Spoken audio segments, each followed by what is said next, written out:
Welcome back to the Blackletter podcast. We set out to create an entertaining and exciting podcast about law and business. Blackletter, the name, comes from the Gothic typeset. Over time, Blackletter became the only font that English law books were printed in. It made it harder for kind of the common person to understand what the English law books said. Blackletter came to represent something that was law, that was set in stone, that was sort of old and a well-settled fundamental principle of law. We're here to demystify black-letter law. We're here to demystify things that happen in business and law and where those two meet. And I hope you have fun listening. Hi, Tom Dunlap here with the Blackletter podcast. Thanks for joining us again with Melanie Simons from ReFrame Wealth. Last week, we talked about challenges Melanie had with a partner and how she overcame that as an entrepreneur, and her pieces of advice: having really good documents that fit you and your company. And secondly, having a sound financial plan for the company, P&Ls, know where your revenue is coming from, know where your expenses are going to come from and how to pay them so that you know both best case and worst case scenario. This week, we're going to talk to Melanie about something exciting, and I hope you're excited. I know she's probably not excited. So Melanie is in the middle of a lawsuit, for lack of a better word. Well, there's really no better word than lawsuit, right? If you're a lawyer. But if you're a business, it's not a great word, almost ever. So she is having a dispute with her former employer, and I'm going to talk to her about where her headspace is at and how she's dealing with it personally and how she's dealing with it professionally as part of the company. Thank you for the forum to discuss this. And I'll just start by saying there's very little I can say about the actual complaint. But what I can share with you is how I'm managing it, both personally and professionally with the business, and also provide potentially some little nuggets of support and information for anyone else who might be facing the same. Okay, great.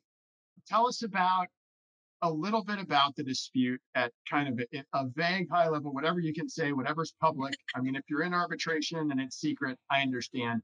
But suffice to say, I know you're having a dispute with a former employer over whether or not you breached a contract or did something wrong. I get that. Tell us how you're dealing with it personally. I've been there and I've had many clients disputes with partners, and it weighs, it is an emotional lodestone. It's like that, was it Samuel Taylor Coleridge and the Albatross hanging around that ancient mariner's neck? You've got the stinky bird around your neck, I guess.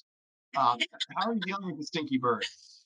All right. Well, now that we're talking about stinky birds, it makes this a lot easier to There you go. discuss. There's nothing that I'll share that isn't already in the public domain, as you well know. So, Tom, basically, the gist of it is my former employer and I had a contract, an employment contract that ensured non solicitation upon departure.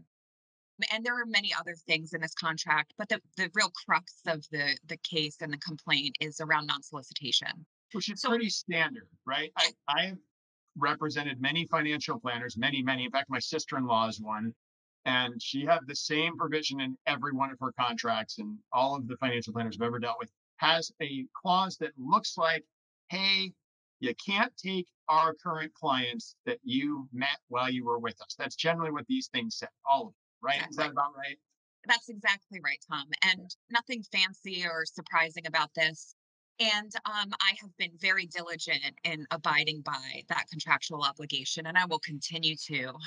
And I've got great support and employment law counsel who's helped me stay within the bounds of that agreement. That said, what is reality and what is optics don't always match up. And what I'm dealing with right now is a case based on optics rather than reality.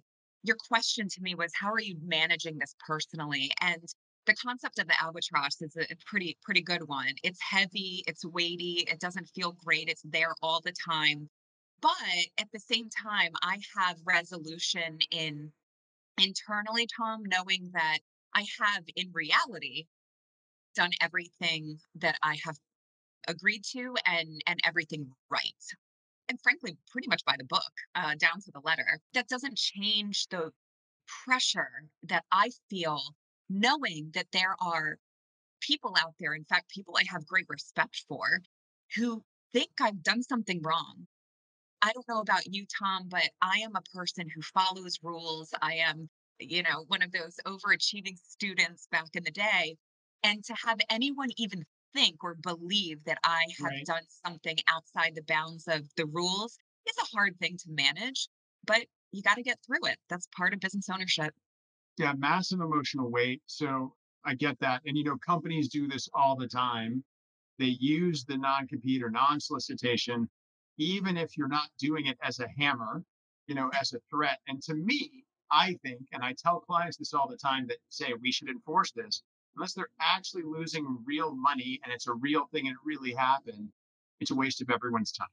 And so, for whatever it's worth, I mean, I guess that probably doesn't take the weight off your mind, but what are you doing to escape the thought of this? Because I mean, for me, and when I went through something similar, every time I woke up in the morning and every time I went to bed, the same thing's going through my mind. This issue, this lawsuit, this fight with my former employer. This is still pending. It's still going on. There's no resolution.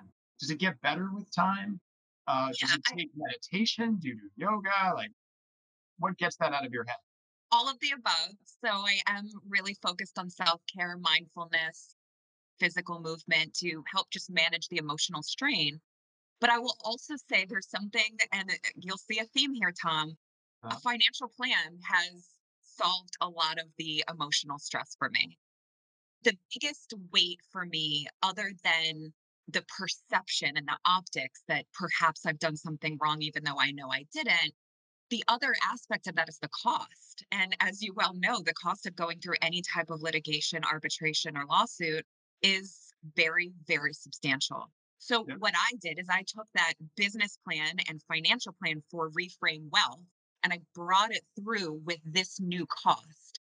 And by mapping out our Wow. ability to have revenue cover the cost, it gave me such a relief to say, you know what, we're doing so well in the business that it will hit our profitability, but we have the funds to cover the cost of this for as long as it goes on. And that it relieved a lot of stress for me. So that's really unique. So I like that. So I think that's a good takeaway from your experience is that your mental release was to plan out how to deal with the cost of the response, as opposed to dwelling on the emotional aspects of being accused of wrongdoing when you haven't wrong done. I think that's fantastic. What advice would you give to a partner who is fighting with their former employer or fighting with anyone who's going through a true lawsuit? I mean, a truly emotional lawsuit. What is your advice? I mean, I think you've said it, but like, Yeah. let's encapsulate this to a nice sound bite, and I'll put it in at the end of the season as one of our sound bites of all of the people that come to the show. Yes, absolutely. I'll summarize it into 3 points, Tom, Okay. really quickly. Number 1, take care of yourself, and sometimes that means reaching out for friends and family for help. Take care of yourself. That's first and foremost. Number 2 is do good work. There is nothing that can resolve the pressure against you of what others say than knowing that you internally that you're doing great work for the people who count on you. And then third is map out the money. I mean, I'm a financial planner, but it also is part of my business. Map out what it's going to cost, where the payments are going to come from, how long you can, manage this, and you'll sleep a lot better at night. That's fantastic. So I mean, I will ask if people are facing this kind of monetary rift in their business. I know you do personal wealth planning, but could they call Melanie and be like, "Hey, Melanie, can you map out this for me?" I mean, I assume they should hire you to do this, but would you do that? Because I think You that's know, I haven't even heard of somebody doing that. I mean, it makes so much sense, and I'm sure absolutely. businesses internally think about it, but mapping out the cost of a litigation, for a business in terms of opportunity cost and the cost of attorneys and everything else. It's fantastic. Yeah, absolutely. And so for friends and family of the Blackletter podcast, absolutely. Give me a shout. You can find me at reframewealth.com. So there's your new niche. You are problem resolution wealth mapping, not wealth mapping, revenue mapping. I love it. There you Fantastic. Well, thank you, Melanie, for joining us on the Blackletter podcast for these segments. That's all for today's episode of Blackletter. Thanks again for listening. Join us next time when we talk about more Blackletter issues in creative ways. Make sure you subscribe to the podcast so you never miss an episode, and check out our website at blackletterstudios.com.